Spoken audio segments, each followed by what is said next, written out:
Welcome to my show, Secrets of a Personal Trainer, Unfiltered. My name is Cornelia Dura. I'm your show host. I'm also a former IFBB World Champion, a personal trainer in my gym Fit and Fight in Pompano Beach, Florida, and I'm also an economist. Let's get started with your transformation right now. Episode 9, Missing Motivation to Get Started. As a personal trainer, let me tell you something. Everybody is running to the gym in the first weeks of January, every year. After 6 weeks, 50% already stopped exercising because they don't see what they want to see, dropping of 10, 20 pounds fast. And then after 10 weeks, 80% of the new members already stopped exercising. So 80%. Only 20% left. And I personally think a part of the fault is, or the fault belongs to the advertising with quick weight loss. When I hear the word quick weight loss, I'm already falling apart because there's nothing like quick weight loss. You can drop 10 pounds in 4 weeks, that's correct, but you will get it back so fast. You will yo-yo constantly. So there is a problem. The advertising is selling you BS. It's not true. It's a dream. And the women, what you see from Hollywood, or the men who are in perfect shape, believe me, they are always exercising. They are always very careful with nutrition. So it's really not true what you see there. Nothing is easy. So how can we start with a habit? That's the important part. What ways can we develop to turn the exercise, whatever you are exercising, if it's in a gym or golf or tennis or whatever you want to do, or soccer, it has to turn into a habit. And that's the hard part. How can I turn something into a habit? Now, I was thinking about what different ways I would choose for myself. There are different ways. I tried also myself because even if I'm a personal trainer and I'm a former world champion, so I worked a lot of hours, I still was not always motivated. You can believe me, especially when you are preparing for a championship and you barely eat something the last days. It's really very hard to get motivated.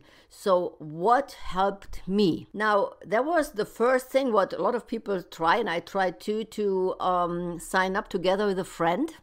So my friend, that was the idea, was helping me, or should help me, when I had days when I didn't feel like working out. So this great friend who was very motivated, she thought she was motivated. In the second week, when we had the appointment, 5 p.m. as every day to work out, she said that today she just does not feel like working out because she has an appointment with a boyfriend and she rather goes there. So make a guess. That was the first and last time that I considered her as a training partner.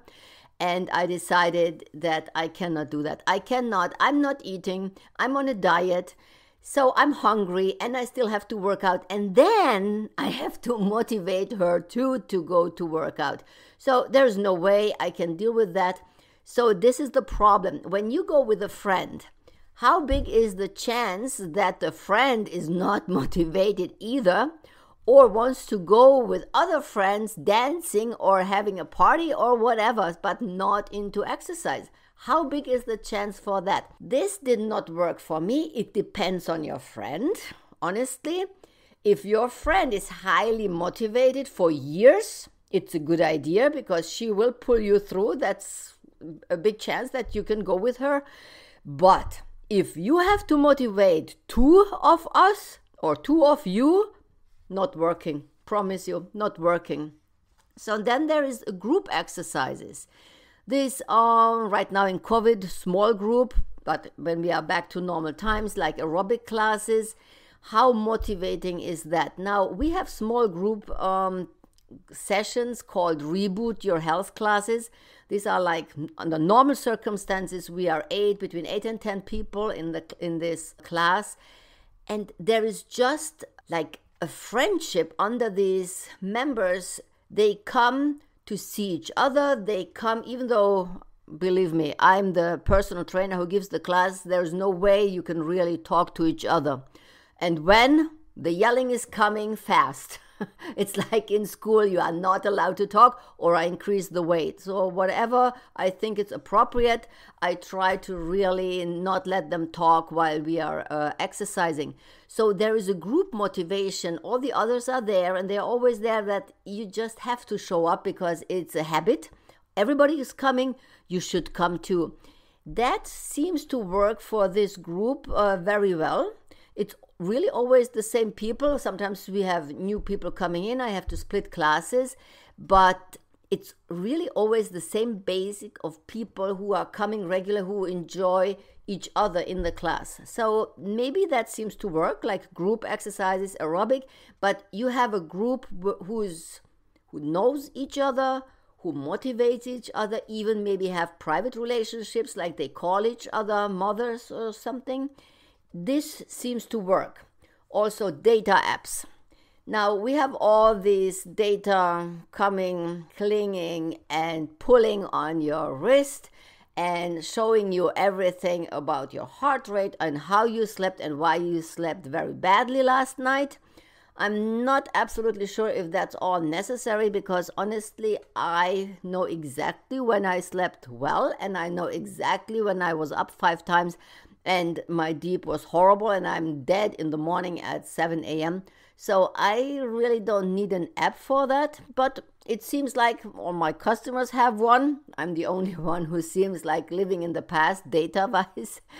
And they feel like it's motivating them. What I can see motivates like people over 60 is the steps. When they count steps, they should do 10,000 steps.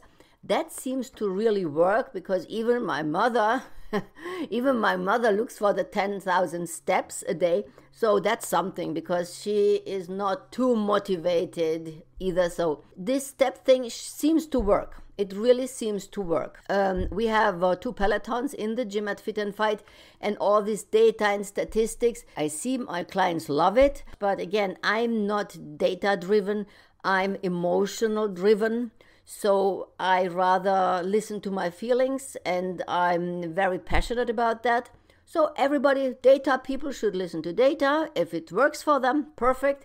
I'm listening to my emotions, and that works for me. So everybody is different. Find a way what you resonate with. And then the biggest part is personal training. Sure, I'm a personal trainer. Who else can motivate better than a personal trainer? Now, there's one motivation, is the money. When you spend a lot of money for personal training, like $45 or $55 for half an hour, that's for a lot of people a motivation. When you book, you are really going. Now, then there are these people who have so much money, and as in a gym, there's a lot of people who have a lot of money, and they don't care about the money, and they say, you know what, just charge me, I don't care. So what am I doing with these people to get them motivated? I call them, I yell at them, I put pressure on them. Some clients say they don't need that shit and they cancel.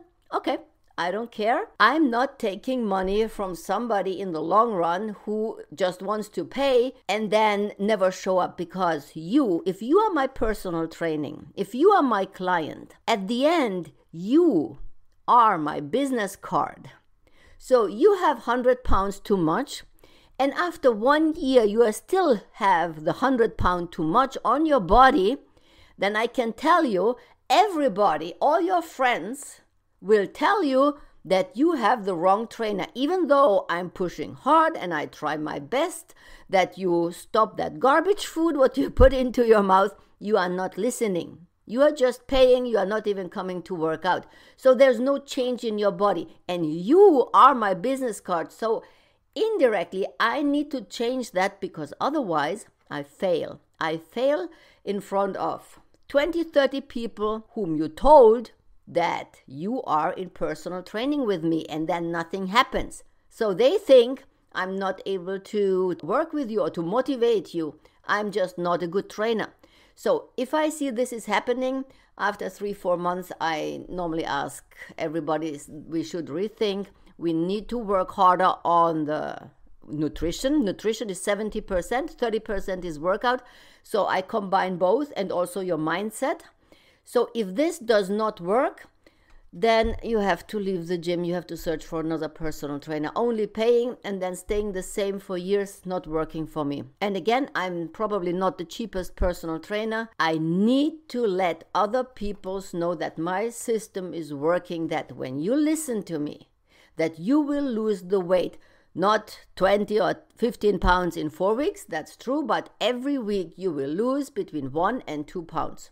Every week. But you need to listen, and we need to follow up. You have to work out regularly, and you have to follow my recommendations, and there is no way around it.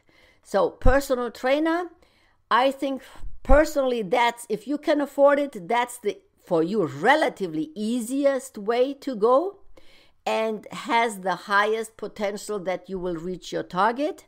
And just try it. Just try it. Try to find a personal trainer in your age group.